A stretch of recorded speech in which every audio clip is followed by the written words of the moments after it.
So for the price people are spending on a cheaper used Gallardo just to go to Cars and Coffee and feel fancy, hey, pony up!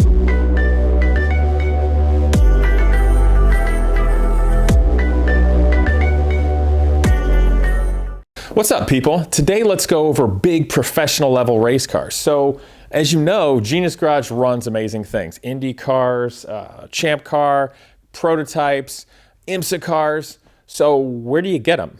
How do you work on them? Where do you get parts? And the truth be told, for most of these cars, there's no real instruction manuals. There's like factory technical drawings and stuff, but generally you have to know. So there is a lot of engineering involved, but there are actually places where, one, you can buy the cars, and two, have parts, all the old parts to support it with smart people that at least get you in the ballpark to have some fun with it. So first, let's go check out race cars in this episode. In the next one, I'll come back and show you where you get parts. Check this out. This is the front showroom at CanAm Cars in St. Louis, Missouri.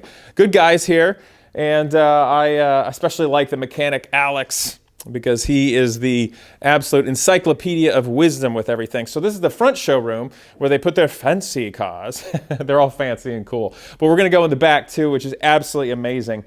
But just the amount of Indianapolis racing history here is amazing. This is an Eagle. You know, Dan Gurney AAR initially, and looks like it's got a turbo Offie. So cool. You know, the Offenhauser engines were around for decades, and the thing that was so neat about these, and perhaps in the next video I'll show it to you when we go look at some of these old engines and parts. They initially started out naturally aspirated, but because the way that the cylinders and cylinder head was one piece, they could put a tremendous amount of boost in it and make a ton of horsepower in an older engine. It was designed way back when, even fighting some of the newer ones come to be in the history. So it's really neat, and when you get into parts and racing and the engineering and you get hands-on, you see it, then you really get a feel and understand and live that history and all the engineering that went into it. And frankly, that's why I like doing Genius Garage. Because looking at these things in a book or on TV or some fancy English person telling you about these beautiful stories from long ago, it doesn't mean anything. So that's why I like doing this with students, actually taking cars like this out racing. So if they look at a turbo Offenhauser engine over here that was driven by Mario Andretti in the 1970s, and you get a feel and see and work on and touch it, maybe break it and have to fix it while you're campaigning it, then a car like this actually means something to the future, and it makes it awesome. And then, my gosh, look at this. Turbocharged small block Chevy derivative at Indianapolis. How cool is that? And this one is in fact twin turbocharged. And you guys will recognize the small block Chevy ports just like that. It's so cool. All the different iterations of engines and chassis development, suspension over decades and decades. But just amazing history here. Here's another Andretti car. Turbo Offie, super cool, very pretty. And the thing that's fun about vintage racing is you can run these.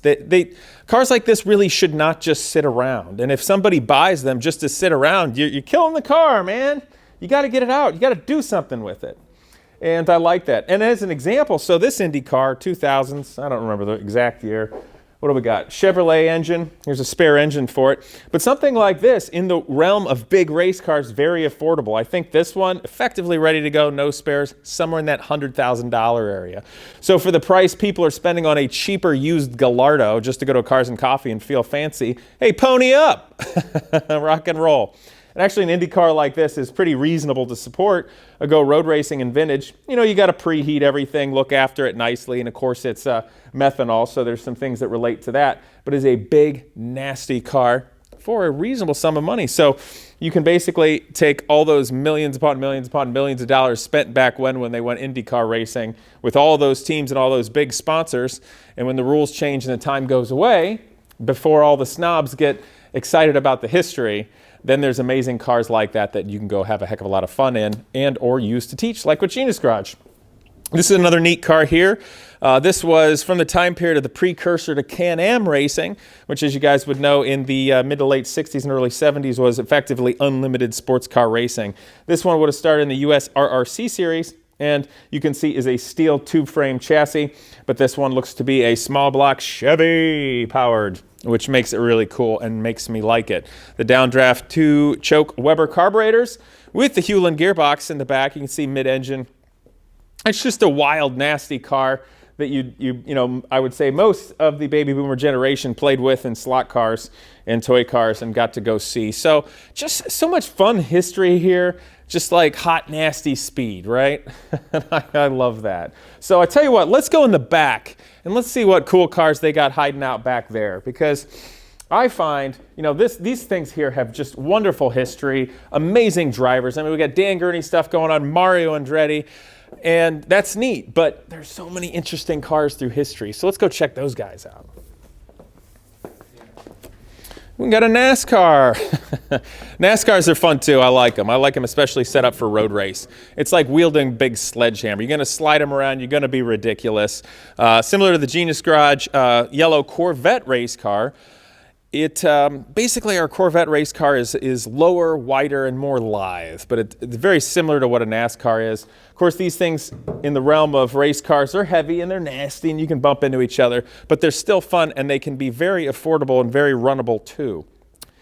So what do we got here, you guys? Oh my gosh, so many neat things. This one I like. This one, I'm trying to think, I think this was an Unser car, and then later in its life, if you come back and look, it ran a stock block Chevy engine. I think I can lift this cover off. Looks like the cover is still set up for running, maybe if it had a Cosworth or something back there. But it's effectively stock block Chevy on alcohol, downdraft, basically what you'd see in sprint car racing nowadays. And this car is a great place to start for restoration because everything's there. And later, after it had its original sponsorship and support and livery, it later changed to the Mustang Ranch. And as you can see, the blonde woman painted on the side, you can probably guess what the Mustang Ranch is. And they had a few fillies. But, just so many cool cars here. 1984 March, that's a Sneva car, looks like. So as an example, you guys, so no engine in this one. This is a roller, 30 grand. Okay, 30 grand. That is the price of the average new car in America.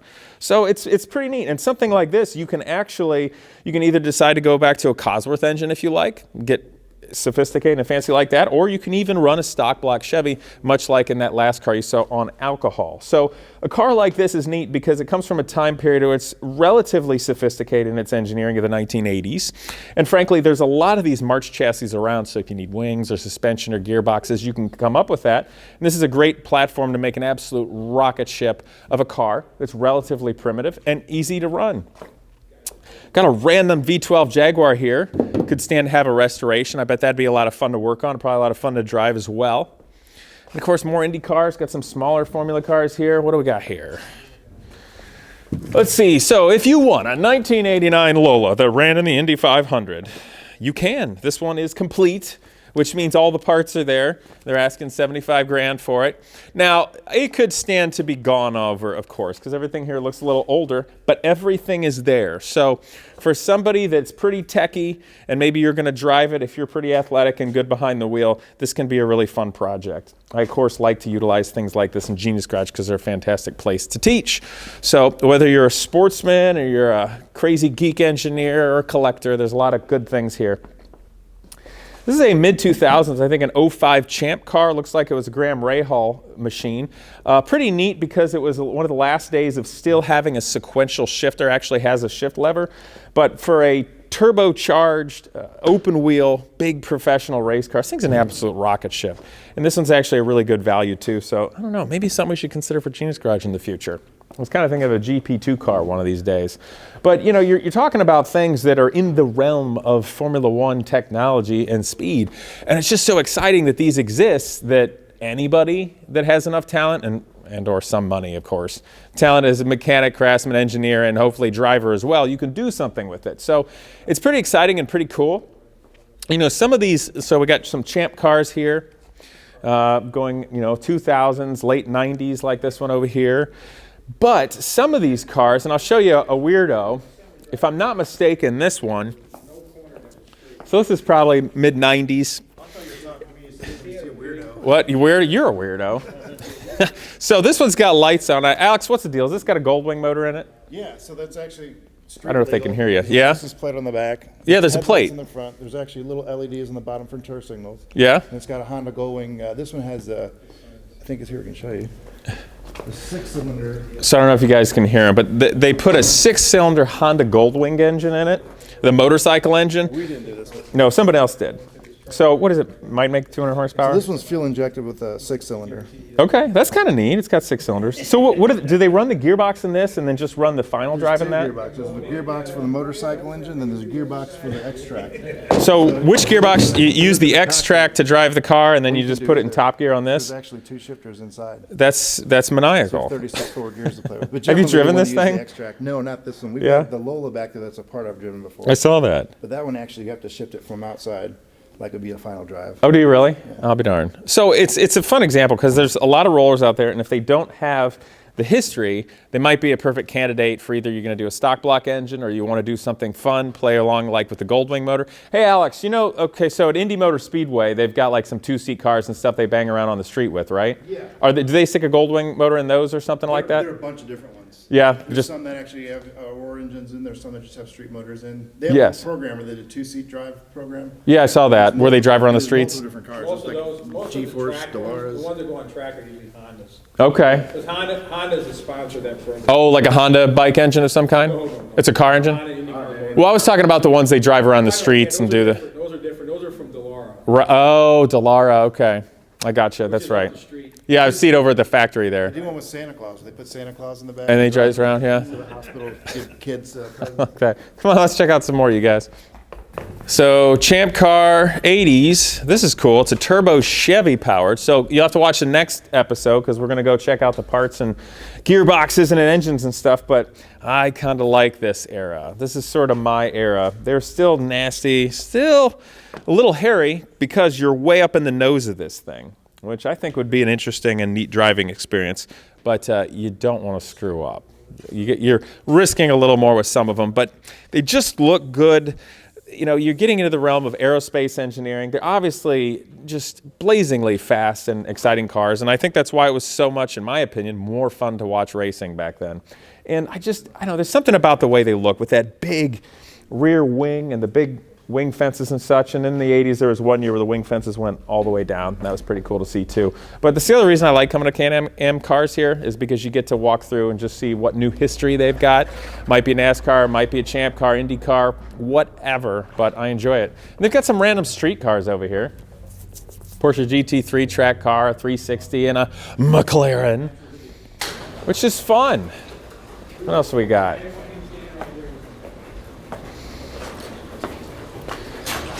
So yeah, here's another one from the Turbo Offie era. Come on in and have a look. But I always just love seeing this stuff. And it's just so much to teach and so much to learn from and so much fun to have and working on it, restoring it, and running it. Unless you're Alex and people are being a pain in the ass. And then I'll buy him a beer. But it's a good time. So what do we got here? So this is an interesting example. So here's a late 90s G-Force chassis. It's been in Indianapolis twice, probably a, back in the pack a little bit more.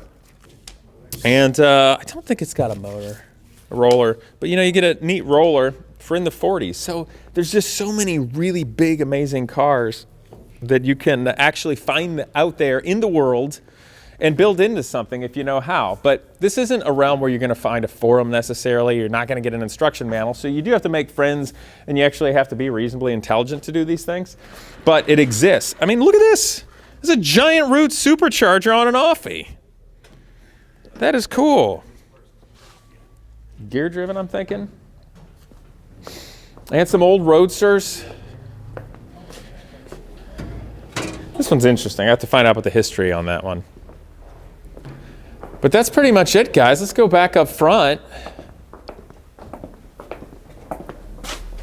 And that's pretty much it. That's pretty much it for this episode. You should come back for the next one because I'm going to show you what's in the back, where it gets really cool with the parts and some of the other cars that haven't been restored yet or are going to be restored.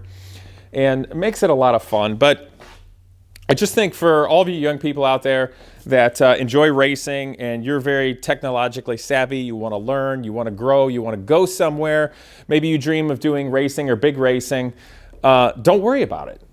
Go have your life, go do your thing, build cars, have fun, and things like this, if you put your mind to it, you can find a way to get something like this, build it, make yourself a good driver, get into kart racing. That is the absolute best way for you to become a great racing driver and have the closest wheel-to-wheel action in the world, kart racing, very inexpensively, and then go have some fun like this. But, this is a perfect example of the meaning and value of vintage racing for the future. And you can joke that it's just a bunch of old guys, but a lot of those old guys are very fast, very mean, and know a lot of things that you can learn from. And I've had a lot of fun doing that too. And it's exciting that you can take things like this from history that really meant something back when to the world that is relegated to museums or collectors or maybe the wealthy sportsman's fun weekend, and make it matter for the future. So that's what I've done with Genius Garage, and that's why I've enjoyed making it meaningful. So I hope you guys have enjoyed this walk around at CanAm Cars. This has been a nice place to be. Alex the mechanic, he's been a super cool guy to hang out with and help out with. Oftentimes when Genius Garage is running some weird car, having a weird part, he's my go-to guy to call because he knows everything about how this crap works and when it fails and all the idiosyncrasies that just doesn't necessarily exist anywhere else or would be hard to find the right people. And of course, Chuck and Jeff here are fantastic guys and helping out and making things happen. So anyway, guys, neat little nook, hole in the wall here in St. Louis, and I will see you next time. I hope you will like, comment, and subscribe.